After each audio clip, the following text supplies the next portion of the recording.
Bienvenue sur Ici Beyrouth pour une édition spéciale sur la guerre à Gaza entre le Hamas et Israël et ses retombées sur le Liban. Pour discuter de l'aspect militaire et géostratégique, je reçois sur ce plateau le général à la retraite Khalil Hello. Khalil Hello, merci d'être avec nous. Merci à toi, Tilia. Vous étiez mon invité il y a 3 semaines et Oui. justement pour aborder le volet militaire et géostratégique de cette guerre. Et depuis, la situation a énormément évolué à Gaza sur les plans sécuritaires, politiques et militaires. Oui. Plusieurs porte-avions et un sous-marin nucléaire ont été déployés en Méditerranée. Ces bâtiments militaires sont-ils vraiment un moyen de dissuasion? La réponse doit être nuancée et doit être approchée de plusieurs angles. D'abord, cette force est énorme. Il ne s'agit pas seulement de porte-avions, il ne s'agit pas d'un seul sous-marin. Le porte-avions Gerald Ford est généralement accompagné de 2 sous-marins. Et celui qu'on a annoncé, le Ohio, l'annonce est importante en elle-même. C'est pour convaincre les différents partis au Moyen-Orient de la thèse américaine.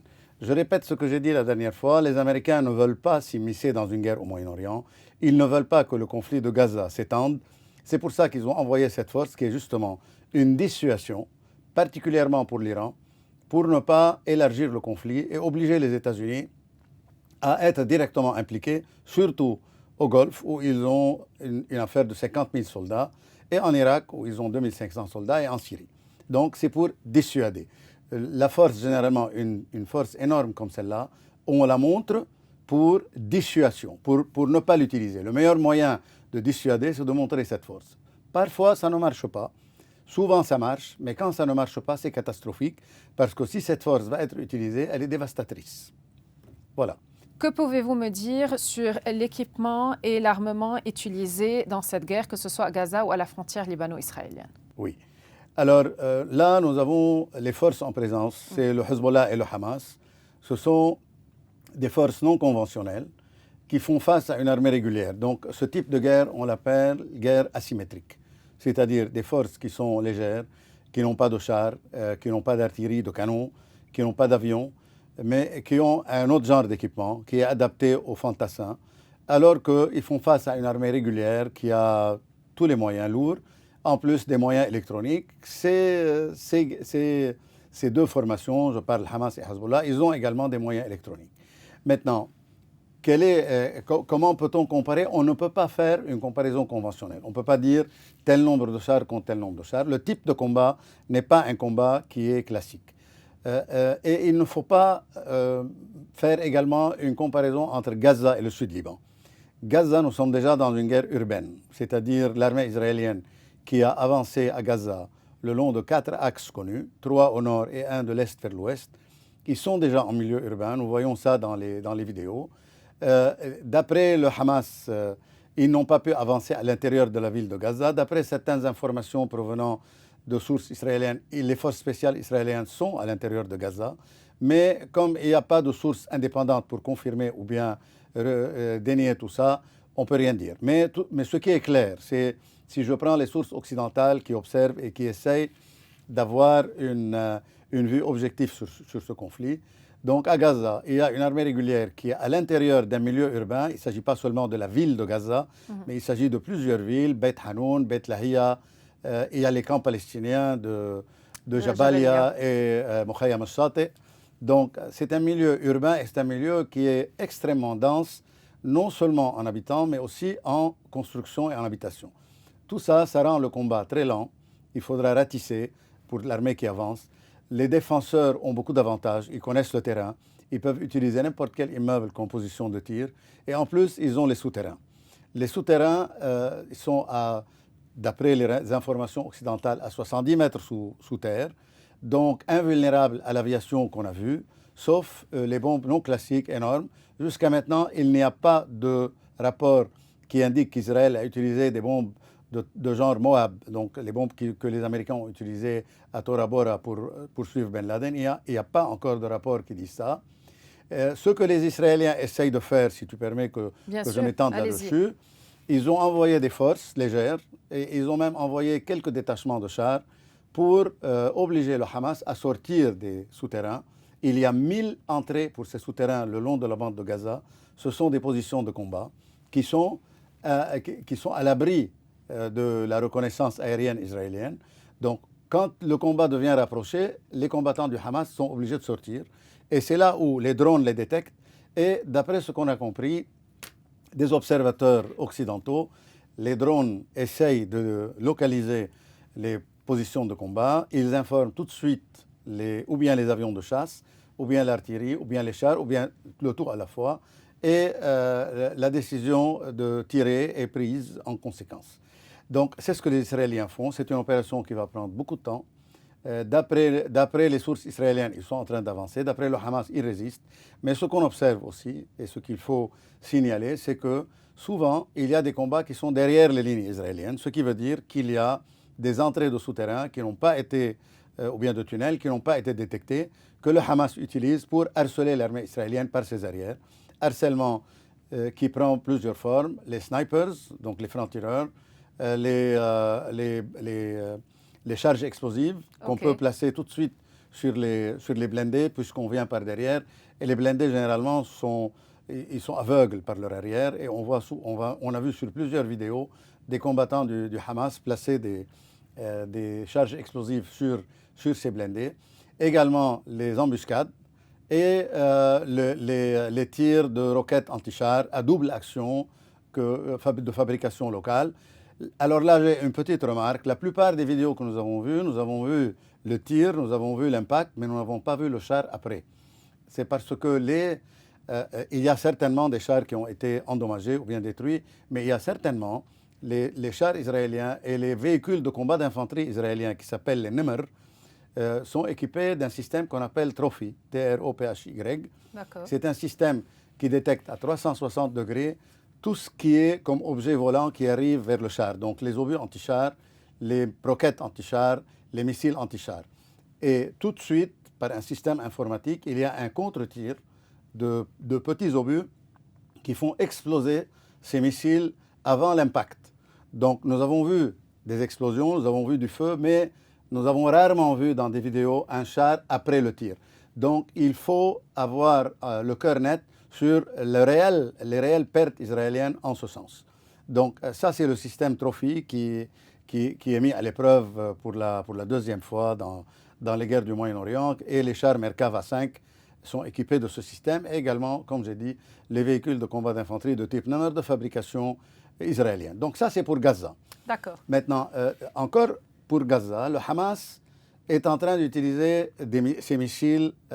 Pendant les premiers jours, il a saturé les défenses israéliennes, c'est-à-dire le nombre de missiles qui étaient tirés de l'intérieur de Gaza surpassait la capacité des systèmes de défense antimissiles israéliens, particulièrement le dôme de fer et les autres systèmes. C'est pour ça qu'il y a eu pas mal de dégâts. Dernièrement, il n'y a plus de saturation. Il y a des tirs qui sont ponctuels, mais on voit que cette cadence de tir est en train de diminuer avec le temps. Est-ce que le Hamas est en train de réserver ou bien d'être économique dans l'utilisation de ces missiles parce que ça va être long, ou bien est-ce que son arsenal est en train d'être dégradé par les frappes israéliennes? Ça, on ne le sait pas. Donc voilà en gros pour le Hamas. Pour le Hezbollah, pour ce qui est du Liban Sud, c'est complètement différent. C'est une guerre de position. Qu'elle soit intense, qu'elle soit en profondeur, ou bien qu'elle soit avec des missiles, ou bien avec des drones, ou bien avec les roquettes anti-chars, ou bien avec les missiles guidés, c'est une guerre de position. C'est une guerre qui ressemble un peu à la Première Guerre mondiale. Donc nous avons des positions qui se tirent dessus, qui font tomber des pertes de part et d'autre, civiles ou militaires. Maintenant, le Hezbollah, ce qu'il a montré de nouveau, ce sont les missiles anti-chars guidés de type Cornet, d'après ce qu'il dit. C'est peut-être un autre type, mais un type de double action. Il y a, pour la première fois, il y a 2 jours, il y a un missile de type Burkan qui a atteint Israël. Maintenant, certains analystes militaires pensent qu'il n'a pas été tiré du Liban, parce que ce type de missile a une portée de 1000 km, donc il aurait pu être tiré d'Irak. En fait, il y a eu 2 tirs. Il y a un missile, on ne sait pas où est-ce qu'il est tombé, et il y a un autre qui a été dévié par les contre-mesures électroniques israéliennes, puisqu'ils contrôlent, eux, les GPS, et ce genre de missile est guidé par GPS. Donc ça, c'est nouveau. Les drones suicides de la part du Hezbollah, c'est la première fois qu'on voit qu'ils ont été utilisés et qu'ils ont fait impact. Maintenant, les dégâts de l'autre côté, bien sûr, les Israéliens ne vont pas dévoiler les dégâts qu'ils sont en train de subir à cause de ce type d'armement. Autre chose qu'on peut dire, l'abattage de drones. Le Hezbollah dit qu'il a abattu 2 drones. Les Israéliens ne disent rien là-dessus. Maintenant, il y a des débris qu'on a vus sur le sol, mais il faut vraiment des experts pour savoir si c'est vraiment des drones, des débris de drones ou bien des débris de missiles antiaériens. Les Israéliens ont perdu beaucoup de caméras, ils ont perdu beaucoup de sensors à la frontière par les tirs du Hezbollah, mais ils ont rapidement compensé ceci par les drones d'observation. Ils ont les drones Hermes, ils ont des drones armés. Donc ces drones-là sont en train de surveiller les 100 km de frontière. Parfois, on entend qu'il y a eu une tentative de tir de la part du Hezbollah qui a été visée immédiatement par les Israéliens. Donc là, le facteur temps, on voit qu'il est raccourci, mais souvent, le Hezbollah arrive à tirer bien avant. Maintenant, les pertes du Hezbollah jusqu'à maintenant s'élèvent entre 50 et 60 tués jusque-là, ce qui est beaucoup. Du côté israélien, on n'a pas beaucoup d'informations sur les pertes, mais on pense que c'est une dizaine. Je parle de militaires. Pour les civils. À la frontière sud, on précise. Pas... Pardon? À la frontière sud. À la frontière sud, oui, bien sûr. On précise, c'est pas à Gaza. Je parle de la frontière sud. Maintenant, malheureusement, la famille qui a été complètement décimée dans cette voiture, c'est meurtrier, c'est inacceptable. Même si c'est une erreur de tir, c'est inacceptable. On ne peut pas accepter ça. Il faut vraiment mettre la lumière là-dessus. 3 enfants et 2 femmes, c'est quelque chose qui est inacceptable, quelle que soit l'approche, quelles que soient les excuses. Donc, est-ce que le Hezbollah a l'intention d'élargir le conflit? Apparemment, pas du tout. Et dès la première minute, c'était ça. Et malheureusement, le Hezbollah, malheureusement pour lui, il a perdu sa capacité de dissuasion vis-à-vis d'Israël. Donc, il promettait 100 000 missiles, 100 000 combattants. Si vous touchez à la Palestine, moi je suis là, etc., etc. Et puis, nos martyrs sont pour l'Aqsa. Je ne vois pas comment maintenant, avec l'évolution de la situation, et on voit mieux l'équilibre de force sur le terrain, ou bien ce qu'on appelle le balance of power, je vois très mal comment le Hezbollah pourra conserver plus tard sa capacité de dissuasion. On a remarqué pendant les dernières années que le Hezbollah était pris pour cible par Israël en Syrie, et rien qu'en Syrie, mais pas au Liban, justement pour ne pas qu'il y ait des ripostes qui pourraient être meurtrières pour Israël. Or, maintenant, Israël n'est en train de viser le Hezbollah qu'au Liban et pas en Syrie. Ça, c'est vraiment à signaler. Oui. Et même dans le discours de Saïd Hassan, il n'a pas du tout mentionné la Syrie. Ça aussi, c'est quelque chose de remarquable qu'il faut suivre pour voir. Et donc, est-ce que la Syrie continue à faire partie de l'unité des théâtres d'opération, oui ou non? Est-ce qu'elle fait partie du courant de la Moumana, oui ou non? Là, vraiment, il faut voir. Il y a beaucoup de rumeurs à propos de ce qui se passe au Golan, de discorde entre les pro-iraniens et ceux qui appuient le régime, etc., etc. Donc voilà un peu un survol de la situation sur les 2 frontières. Mais est-ce que vous pensez que le Hamas et le Hezbollah ont les moyens de cette guerre?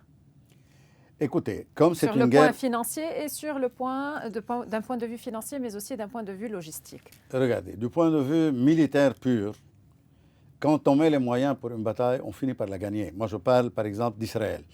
Et je vais vous faire des analogies ici. Peut-être qu'on a fait la dernière fois. La ville de Bakhmout, par exemple, elle a fini par tomber. La ville de Mossoul, 6 mois. La ville de Mariupol, qui était pleine de souterrains aussi, elle a résisté 80 jours au rouleau compresseur russe. Donc, si les Israéliens vraiment veulent investir la ville de Gaza, je parle parce que les combats aujourd'hui se limitent au nord de l'enclave, c'est 3 ou 4 villes, surtout Gaza, et 2 ou 3 camps palestiniens. Donc, si Israël veut investir tout ça, elle a besoin de beaucoup de temps, elle a besoin de beaucoup de moyens, elle a besoin de beaucoup de financement, et là, elle doit s'attendre à des pertes. Jusqu'à maintenant, d'après les communiqués israéliens, les pertes, ils ont 34 ou bien 36 soldats. Ce ne sont pas des pertes vraiment importantes par rapport à ce qui se passe sur le terrain. Mais déjà, ils ont payé la facture avec 1400 tués le premier jour, dont 200 militaires, ils ont les otages. Donc, il y a plein d'atouts entre les mains du Hamas. Donc, si Israël vraiment est déterminé à continuer, elle le fera. Et ce qui pourra arrêter ce combat à Gaza, ce n'est pas la résistance du Hamas, qui résiste et qui apparemment, il s'attendait à ça. Mais ce qui pourrait arrêter cette guerre, c'est l'opinion publique en Occident, et particulièrement aux États-Unis et en Europe, qui pourra faire pression sur les gouvernements pour mettre le carton rouge pour Israël. Mais là, ce que j'aimerais dire, et j'aimerais préciser quelque chose de très important. Lorsque vous voyez des manifestations à New York, à Washington, à Paris, à Londres, dans toutes les capitales occidentales, et des dizaines de milliers qui appuient la Palestine et non pas Hamas, parce qu'appuyer Hamas n'est pas du tout une affaire décente en Occident. Donc, quand vous voyez ces manifestations, est-ce que ces manifestations représentent vraiment l'opinion publique? Et ici, j'aimerais faire une petite parenthèse. En 1968, en mai 68, à Paris, des millions de personnes étaient dans la rue, c'était la gauche, et on s'attendait à un renversement de régime en France et le départ du général de Gaulle.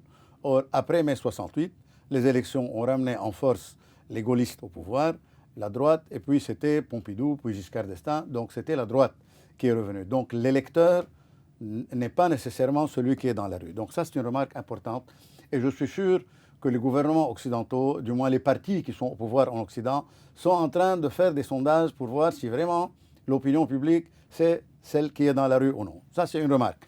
Personnellement, je ne sais pas où est-ce qu'elle est, cette opinion, mais si jamais il s'avère que cette opinion n'est pas tout à fait opposée à ce qu'Israël est en train de faire à Gaza, avec les milliers de morts, dont 4000 enfants, ce qui est inacceptable, également, toutes mesures confondues, si jamais cette opinion publique n'est pas sensibilisée à ça, et je parle de l'électeur, oui, je pense que rien ne va arrêter cette opération. Maintenant, les vrais buts de l'opération, au départ, c'était la dégradation et la destruction du Hamas. Aujourd'hui, on voit que les combats se limitent à la partie nord de la bande de Gaza. Or, ça n'éliminera pas le Hamas. Donc, il faudra attendre un peu pour voir quel est le réel objectif militaire israélien qui est recherché à Gaza. Donc, maintenant, pour ce qui est du Hezbollah, le Hezbollah a beaucoup plus de moyens que le Hamas. Il a beaucoup plus d'argent, il a beaucoup plus de personnel. Le Hamas, eux, parlent de 40 000, les sources occidentales parlent de 20 000. Bon, mettons un chiffre moyen de 30 000, ce qui est déjà beaucoup. Le Hezbollah parle de 100 000. Si on veut couper la poire en deux, disons 50 000, c'est également beaucoup. Et puis, il y a l'expérience de combat en Syrie, il y a l'expérience antérieure contre Israël. Donc, le Hezbollah a beaucoup d'atouts tactiques. Et en plus, comme je vous ai dit, c'est une guérilla. Donc, on ne peut pas dire qu'il a perdu 12 chars, 10 chars, etc. Il est en train de perdre des combattants, il est en train de perdre du matériel, mais jusque-là, on est encore, si je vais parler du niveau opérationnel, le niveau opérationnel du Hezbollah est toujours là. Il n'a pas changé depuis le début jusqu'à maintenant. C'est vrai qu'il y a des pertes, c'est vrai qu'il est obligé de recalculer ce qu'il est en train de faire avec l'utilisation de drones et le facteur temps israélien, le facteur de réponse qui est aujourd'hui très raccourci. Et même lorsque les morts du Hezbollah sont tombés et les blessés, il a fallu que l'armée libanaise aille les retirer. Donc là aussi, ça veut dire beaucoup. Mais encore une fois, il est trop tôt pour évaluer, pour répondre à votre question de façon très précise. On ne peut pas répondre à cette question de façon précise pour le moment. Surtout que la motivation de se battre est toujours là, même si les effectifs sont réduits de 15%, de 20%, de 30%. Ça, est-ce que ça pourrait éroder la volonté de se battre? Chez le Hezbollah, peut-être. Mais le Hezbollah n'est pas encore en guerre avec Israël. C'est un échange de tirs à travers la frontière. Pour le Hamas, c'est une autre paire de manches. Attendez, pardon, je vous coupe. Hassan Nasrallah a clairement dit que le Hezbollah était en guerre depuis le 8 octobre. C'est ce qu'il a dit. Mais oui, ça, c'est une guerre d'opposition. Donc, c'est un échange de tirs à travers la frontière. Il n'y a eu aucune tentative de la part du Hezbollah de traverser la frontière. Il n'y a eu aucune opération militaire israélienne, no movement. Il n'y a pas de mouvement israélien pour essayer de rentrer au Liban. Donc, ça se limite à une guerre, mais une guerre d'opposition, genre 1914-1918. Ce qui est c'est une grande perte pour les deux. Quand on fait une guerre d'opposition, on est en train de s'infliger des pertes pour rien. Parce que, est-ce que ces tirs à travers la frontière vont alléger la pression sur Gaza? La réponse est certainement pas. Parce que les unités israéliennes déployées autour de Gaza ne vont pas être dégarnies pour venir garnir le nord. Le nord, c'est-à-dire notre frontière à nous. Il y a 500 000 soldats sous les armes en Israël, dont la moitié ou même peut-être plus, ils sont en train d'être recyclés au combat. Donc le facteur temps n'est pas maintenant vraiment en défaveur d'Israël du point de vue militaire. Il est en défaveur d'Israël du point de vue opinion publique occidentale qui, elle seule, peut arrêter cette guerre si vraiment les gouvernements occidentaux sentent qu'elle est efficace. Pour finir avec le Hamas, j'étais en train de parler du Hamas. Le Hamas n'a nullement d'option de retrait. Les combattants de Fallujah, de Daesh, les Américains leur ont ouvert un couloir pour que le combat cesse. À Mossoul, il y a eu également, c'était une passoire. Là, à Gaza, il n'y a aucun moyen de se retirer vers l'Égypte. Donc, oui, ils vont se battre jusqu'au bout. Donc là, ça va être une résistance farouche, une résistance efficace. D'ailleurs, on le voit, les Israéliens le reconnaissent et le répètent. C'est une guerre qui va durer plusieurs mois et qui va être coûteuse. Donc ça, les Israéliens l'ont reconnu. Israël affirme que le Hamas tire des roquettes à partir ou autour d'écoles, d'hôpitaux, de mosquées, d'églises. En fait, là où des civils se réfugient ou se trouvent. Oui. Le Hamas, pour sa part, dément ou nie ces allégations et dit que non, en fait, c'est Israël qui est en train de cibler ces sites. Oui. D'accord. Quoi qu'il en soit, la population civile est en fait prise entre deux feux. Oui. On a ressenti d'aucun dirigeant américain ou européen, enfin on va dire occidental, aucun dirigeant qu'il y ait une intention véritable de vouloir épargner la population civile. Bon, pourquoi? Écoutez, je vais répondre à 2 ou 3 niveaux. Je vais commencer d'abord par regarder Gaza. C'est 2,5 millions d'habitants sur 380 km², c'est 16 000 habitants au kilomètre carré. C'est inévitable que les victimes civiles vont tomber. Donc, en anglais, on dirait, lorsqu'on parle de international law, human protection, civilian protection, it's a misnomer. Ça ne marche pas. À Gaza, ça ne marche pas. Donc, cette population ne peut pas fuir. Et d'ailleurs, on voit que les Israéliens n'hésitent pas du tout à cibler des objectifs de Hamas en milieu civil à Khan Younes, qui est au sud. Ils disent à la population d'aller au sud, ils visent le sud. Donc, les victimes civiles à Gaza, c'est un drame inévitable en temps de guerre. Donc ça, quelle que soit la volonté occidentale ou israélienne d'épargner les civils, c'est impossible. Impossible. Ça, c'est un. Deuxième niveau de réponse. Le Hamas a-t-il utilisé, oui ou non, les hôpitaux, les mosquées comme poste de commandement, ou bien poste logistique, ou bien position de combat, je doute. Position de combat, ils sont dévoilés. Donc, généralement, lorsqu'on utilise ce genre de structure pour placer des positions, c'est pour les cacher et pour les protéger. Donc, et il y a beaucoup de rapports occidentaux qui datent depuis 2008, depuis déjà 15 ans, si vous voulez, qui parlent de ça, c'est pas nouveau. Donc, qui disent que le Hamas a creusé des tunnels, des souterrains au-dessous de structures civiles, dont hôpitaux, mosquées, etc. Bon, il ne s'agissait pas d'église. L'église, dernièrement, on a vu que l'incident de l'église, je peux vous le décortiquer de façon très, très objective si on a le temps.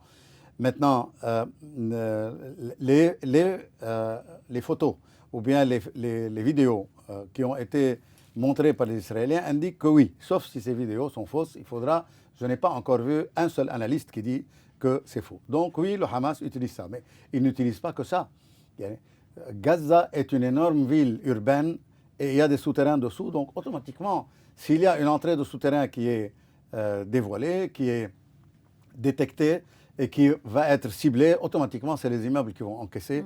Et s'il y a des civils dans cet immeuble, ils vont le payer. Voilà pourquoi les Israéliens essayent de vider le théâtre d'opération des civils dès le début. Ils disent aux Gaziotes, quittez Gaza, allez vers le sud, quittez Gaza, allez vers le sud, pour rendre la tâche plus facile aux militaires, aux Israéliens, et ce qui ne plaît pas beaucoup au Hamas, parce que les victimes civiles qui tombent et qui sont sur toutes les chaînes de télévision arabes et internationales sont une arme extrêmement efficace en faveur du Hamas et malheureusement qui sont un drame humain aussi. Parce que plus de la moitié sont des femmes et des enfants. Oui, plus que la moitié. Oui, plus que la moitié. Ce que j'ai dit, Il y a 4000 enfants, c'est énorme.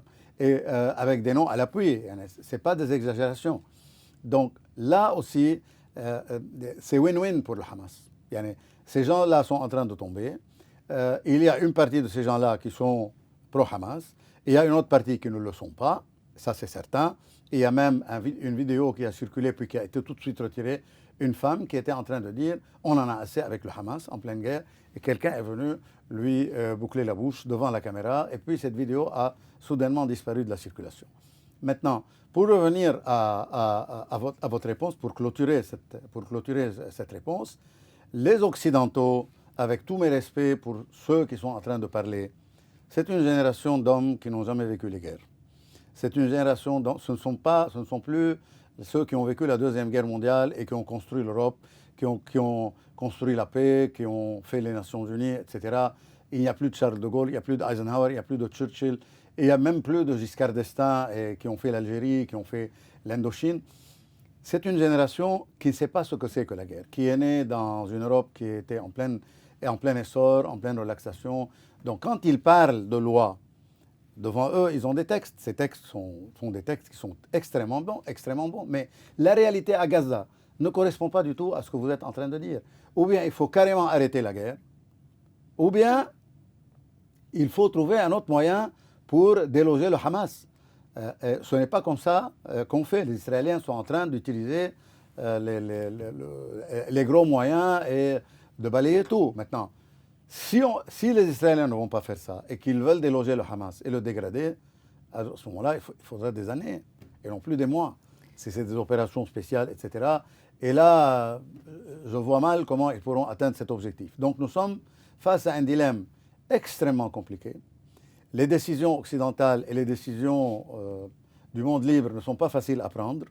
Le monde libre, et d'ailleurs je vais citer un article qui a été écrit par Dennis Ross au New York Times il y a au moins une dizaine de jours. Qu'est-ce qu'il dit dans cet article? Lui qui est connaisseur du monde arabe, il a dit « J'ai vu et j'ai contacté presque tous les dirigeants arabes après cette guerre de Gaza.